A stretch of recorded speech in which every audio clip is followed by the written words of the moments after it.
Welcome back to the another important video. दोस्तों, देश की सेना में जाकर देश की सेवा करना हजारों नौजवानों का सपना होता है। इसी कड़ी में आज अपन बात करेंगे, अगर आपने नर्सिंग कंप्लीट की है तो किस तरीके से आप देश की मिलिट्री सर्विस को ज्वाइन कर सर्विस प्रोवाइड कर सकते हैं और अपना शानदार करियर बना सकते हैं। दोस्तों, इस सर्विस का नाम है MNS यानी मिलिट्री नर्सिंग सर्विस, जहां आप एज ए नर्स देश की सेवा करने वाले सोल्जर्स की सेवा कर सकते हैं और मिलिट्री का हिस्सा बन सकते हैं। चलिए शुरू करते हैं। MNS सर्विस की सबसे मेन और इम्पोर्टेंट बात यह है कि MNS को सिर्फ फीमेल कैंडिडेट यानी कि गर्ल्स ही ज्वाइन कर सकती है, बॉयज इसके लिए अप्लाई नहीं कर सकते। कंप्लीट एलिजिबिलिटी क्राइटेरिया की अगर बात करें तो अगर आपने नर्सिंग कंप्लीट की है, जिसमें अगर आपने BSc नर्सिंग या पोस्ट बेसिक BSc नर्सिंग या फिर MSc नर्सिंग कंप्लीट की है तो आप इसके लिए एलिजिबल होंगे। इसके अलावा फीमेल कैंडिडेट मैरिड नहीं होनी चाहिए।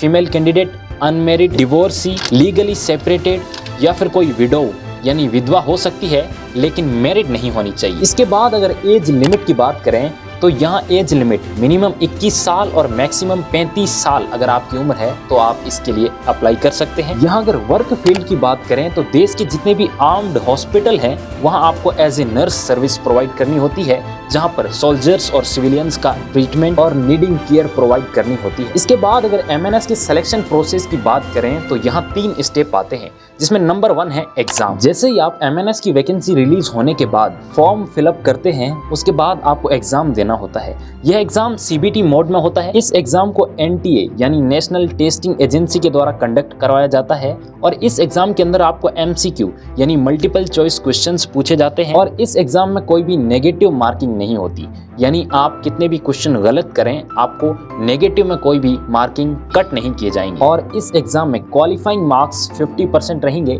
यानी आपको मिनिमम 50% मार्क्स हासिल करने होंगे और इसके बाद वैकेंसी के अनुसार टॉप रैंक वाले कैंडिडेट को सेलेक्ट किया जाएगा। यहाँ अगर एवरेज वैकेंसी की बात करें तो एक बार में यहाँ 500 से 700 के बीच एवरेज वैकेंसीज रिलीज की जाती है। इस CBT मोड एग्जाम के सिलेबस की अगर बात करें तो यहाँ आपको नर्सिंग सब्जेक्ट, इंग्लिश लैंग्वेज और जनरल इंटेलिजेंस 3 तरीके के कुल सब्जेक्ट से क्वेश्चन पूछे जाते हैं और यह तीनों सब्जेक्ट अगर आपके स्ट्रॉन्ग है तो आप बिल्कुल भी देर नहीं करें इस एग्जाम के लिए फॉर्म फिलअप करने में। जैसे ही आप इस एग्जाम में सेलेक्टेड हो जाते हैं, स्टेप नंबर 2 में इंटरव्यू आता है। यह इंटरव्यू देश की राजधानी दिल्ली में कंडक्ट करवाया जाता है। यहीं से आपको मिलिट्री सर्विस में मिलने वाले बेनिफिट्स की शुरुआत हो जाती है, जहाँ आपको दिल्ली आने के लिए रेलवे के स्लीपर सीट का टिकट चार्ज आपको बोर्ड के द्वारा पे किया जाता है। इसके बाद यहाँ दिल्ली में आपको 3 से 5 दिन तक रुकना होता है। वहाँ आपको पहले इंटरव्यू में अपीयर होना होता है। जब आप इंटरव्यू में सेलेक्ट हो जाते हैं, उसके बाद स्टेप नंबर 3 में मेडिकल एग्जामिनेशन आता है, जहां आपकी बॉडी की हर एक यूनिट की जांच की जाती है,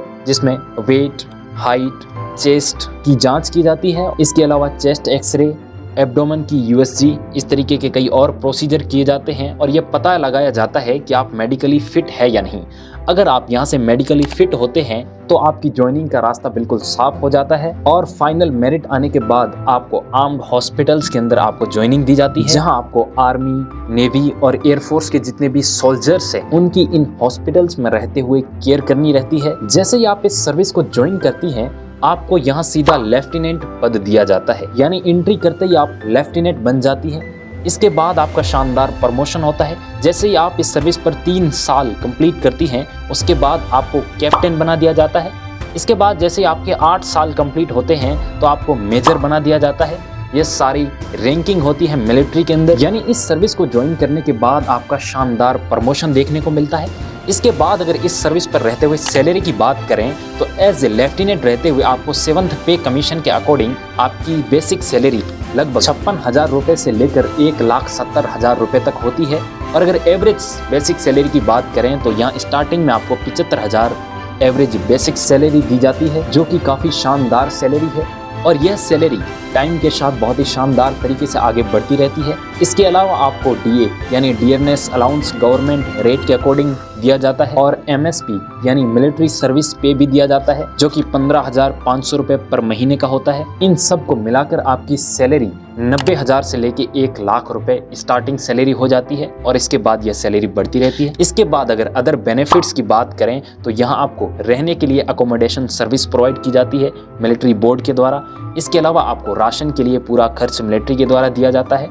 कैंटीन की सारी फैसिलिटीज़ दी जाती है, उन पर आपको शानदार डिस्काउंट दिया जाता है। इसके अलावा आपकी और आपकी फैमिली की फ्री मेडिकल फैसिलिटीज़ दी जाती है और इसके अलावा गवर्नमेंट रूल्स के अकॉर्डिंग आपको छुट्टियां यानी लीव्स भी दी जाती है। इसके बाद लगभग 14-15 साल इस सर्विस को करने के बाद जब आप रिटायरमेंट ले लेते हैं, उसके बाद आपको पेंशन दी जाती है, गवर्नमेंट ग्रेट्युटी दी जाती है, यानी गवर्नमेंट की तरफ से दिया जाने वाला हर ओहदा और रिस्पेक्ट आपको दिया जाता है। इसके अलावा रिटायरमेंट के बाद भी आपको हेल्थ केयर सर्विसेज फ्री में प्रोवाइड की जाती है और इसके अलावा लाइफ इंश्योरेंस दिया जाता है। इस तरीके से MNS सर्विस को ज्वाइन करने के बाद आपको कुल शानदार बेनिफिट्स दिए जाते हैं।